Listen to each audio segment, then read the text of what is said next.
In today's video, we break down car leases. Nearly one-third of all new cars driven out of dealerships around the US are by people who have decided to lease.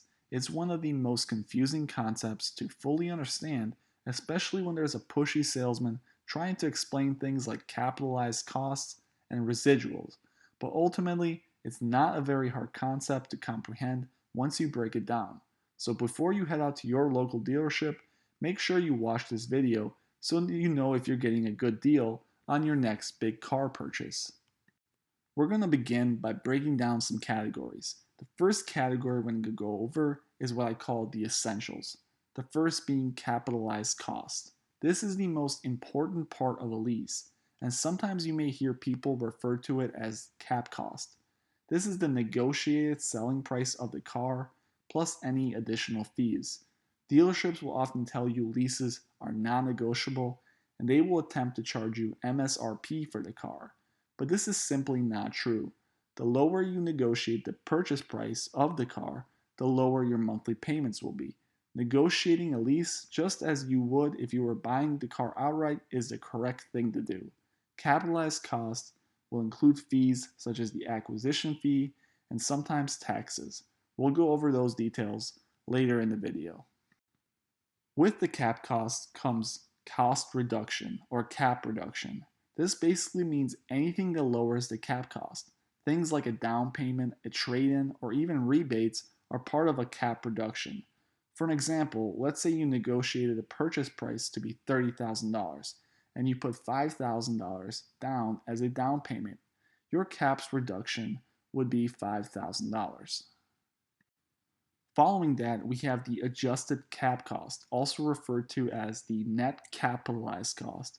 This term may sound confusing, but it's just the cap cost minus the cap reduction. This figure is used to determine your monthly payments.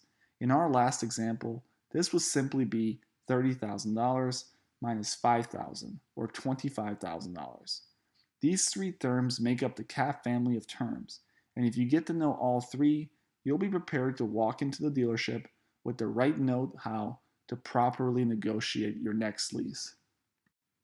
Now let's talk about the second most important aspect of a lease, depreciation. You've probably heard someone say that the value of a new car falls as much as 15% as soon as you drive it off the lot. This statement refers to what is called depreciation. When you lease a car, you're essentially renting it from the dealership.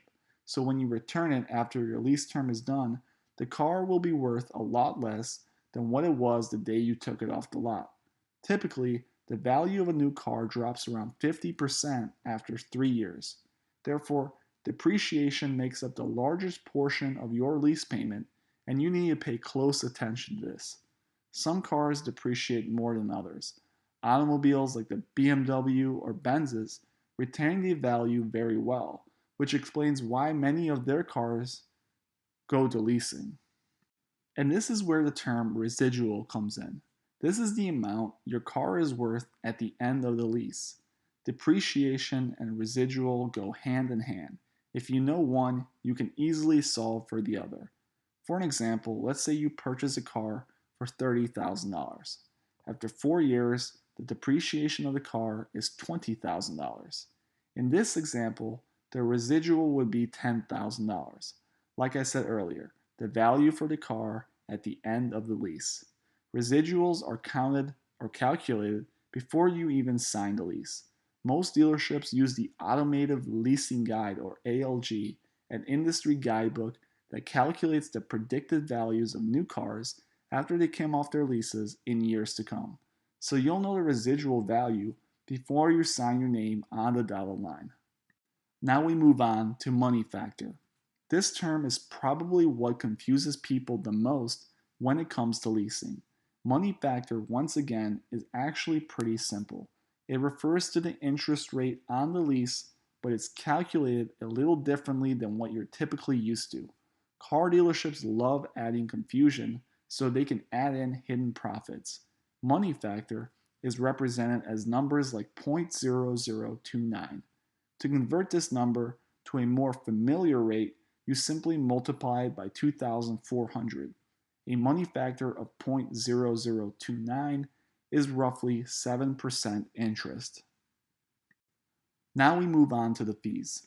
This category is where dealerships usually collect straight profit, and most of these are non negotiable. We start with the acquisition fee. This fee is added to the cap cost. It's the fee leasing companies charge to arrange the lease, and it's usually straight profit for them. Not everyone charges this fee, but when they do, it's usually between $400 and $750, and of course, it's non negotiable. Other dealerships also charge a documentation fee, which can be $250 to $800, and once again, this is usually straight profit for them. Most of the times, these are once again non negotiable. The final fee that most places will charge is called the deposition charge. Dealerships claim this charge is to cover their expenses when it comes to cleaning and selling the car after you turn it in at lease end. But of course, most of the time, it's simply another profit center for them. For this, they usually charge $250 due at the end of your term. Now we move on to taxes. In nearly all states, taxes are paid on individual monthly lease payments, so there's no taxes due at signing unless you're making a down payment. However, in some states like Texas, New York, Minnesota, Ohio, Georgia, and Illinois, the entire sales tax amount must be paid upfront based on either the sum of all lease payments or the full sale price of the vehicle. Customers can often choose to roll up front taxes into the capitalized cost and essentially finance it with the lease. But to be sure, ask your salesman how things go because each state is slightly different. Some states have complex rules. I'm looking at you, Georgia. And our final category, deposits and insurance. Some dealerships will require you to submit a security deposit similar to what you do when you rent a house, and the landlord requires payment just in case you damage the residence. A security deposit ensures that you will pay any damages you cause to the vehicle when you turn it in. And while we're on the subject of damages, let's talk about insurance. Gap insurance in particular protects you if your car is stolen or totaled. Most leases come with gap insurance for no additional charge, but if it doesn't, make sure you get it. That's it. Now let's wrap it up and review everything.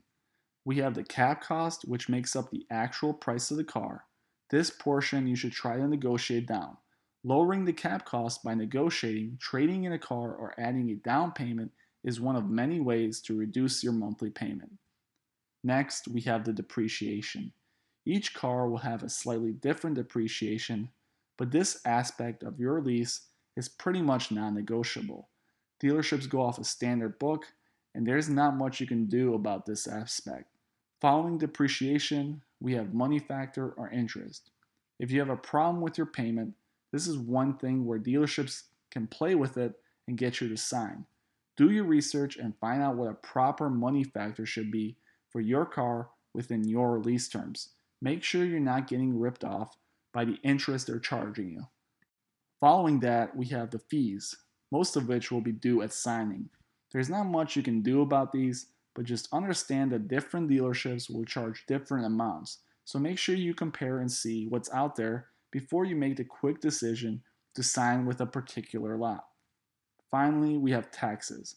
Of course, we know about the two guarantees, death and taxes. Understand your state laws. You may have to pay taxes up front, or you may be paying for them monthly. Either way, there's not much you can do if you disagree with Uncle Sam about these. And finally, make sure you understand if you're required to put down a security deposit and ensure that your lease comes with gap insurance. If you can understand all of these, you are ready for your next lease negotiation. Thank you guys for watching the video, and make sure you hit that like button and that subscribe button if you enjoyed.